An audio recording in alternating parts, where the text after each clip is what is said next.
It was almost 11 p.m. The school library had officially closed its doors for the night, but inside, a single, small desk lamp cast a lonely, faint glow. The only sound was the low, rhythmic hum of an old ceiling fan, its blades cutting through the silence. I'd stayed behind, hoping to cram a little more for my upcoming exam.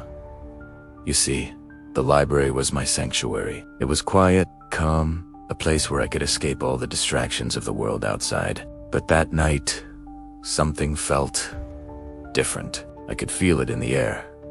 A strange tension that I couldn't quite place. I sat at a heavy oak desk, my notes spread out before me, the pages filled with scribbles and highlighted text. As the minutes ticked by, the shadows cast by the tall, looming bookshelves seemed to stretch and twist across the room, looking like dark, skeletal arms reaching out from the abyss. That's when I heard it.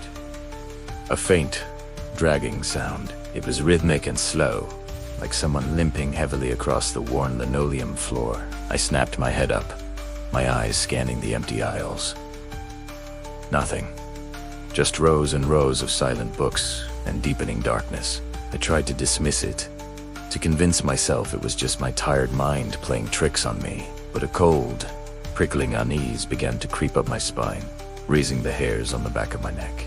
Just then, my phone, which had been lying face down on the desk, lit up, bathing the table in a harsh, white light. A notification had appeared on the lock screen.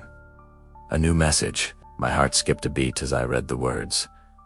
"Why are you here so late?" There was no number attached, no contact name, just those chilling words.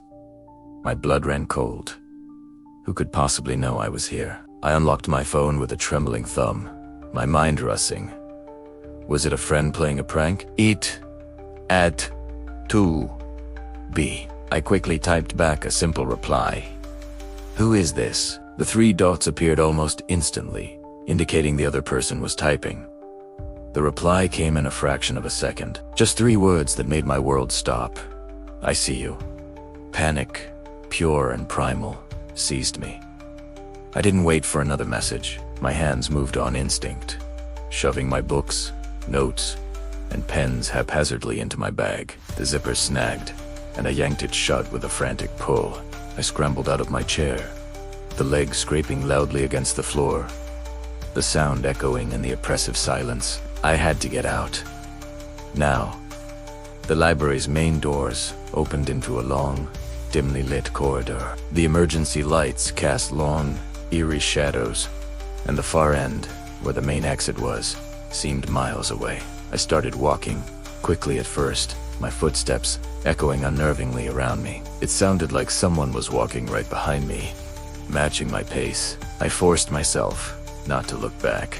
Halfway down the corridor, I spotted a faint, soft glow at the far end.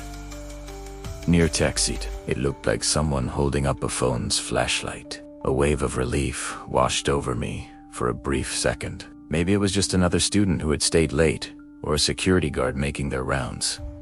I wasn't alone. I picked up my pace, calling out, "Hello.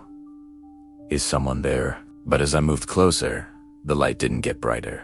Instead, with a sudden blink, it snapped off. The corridor was plunged back into near-total darkness, the only light now coming from the sliver of moonlight filtering through a high window. I stopped dead in my tracks, my breath hitched in my throat. The air grew colder, so cold I could see my own breath fogging in front of me. A profound, unnatural silence fell over the corridor. It felt like the world was holding its breath, slowly, almost against my will. I turned my head to look over my shoulder, and there she was.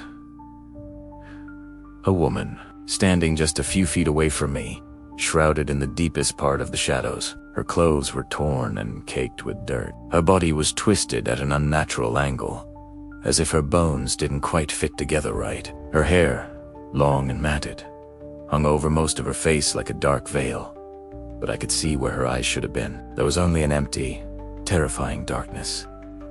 She didn't move. She just stood there, staring. Then, in a broken, raspy whisper that seemed to claw its way out of her throat, she spoke. "Have you seen my daughter?" My chest tightened. and all the air left my lungs. I couldn't speak, couldn't move. My mind was screaming at me to run, but my feet were rooted to the spot. She took a single, slow step toward me.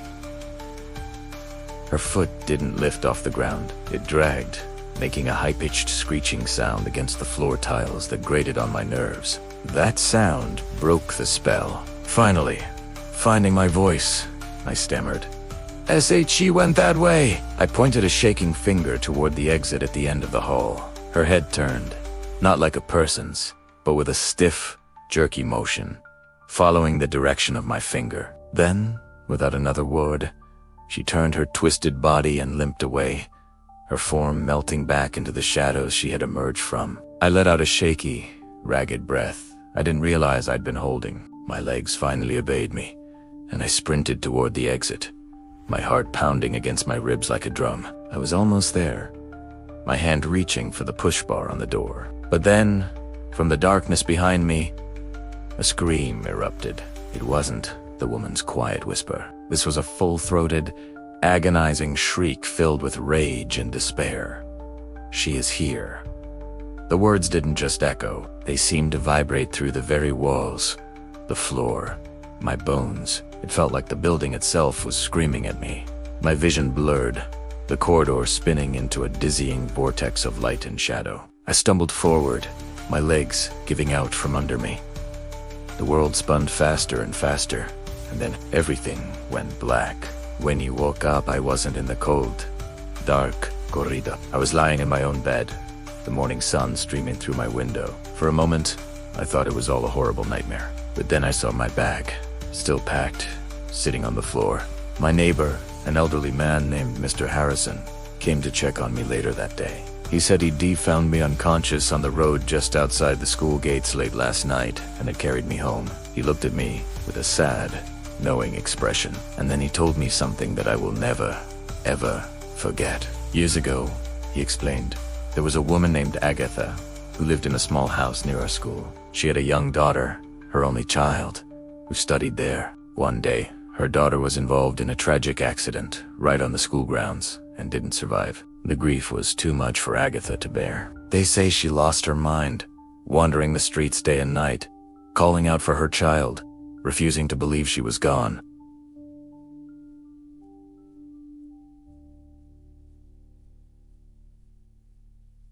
She continued this desperate search until she, too, passed away.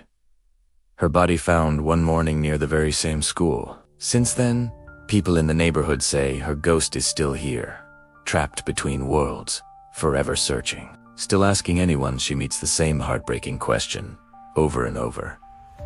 Have you seen my daughter? To this day, I don't know for sure if what I saw that night was real, or if my exhausted, stressed-out mind simply conjured up a terrifying hallucination. But even now, whenever I have to pass by that corridor at night, a cold shiver runs down my spine. I feel a presence there, a sense of being watched from the shadows. I feel like she's still there, watching, waiting. And sometimes, when the light hits the hallway just right, I think she's still looking at me. Thank you so much for listening to my story. If you have any similar experiences, I'd love to hear about them in the comments. Don't forget to like and subscribe for more strange tales. Stay safe out there.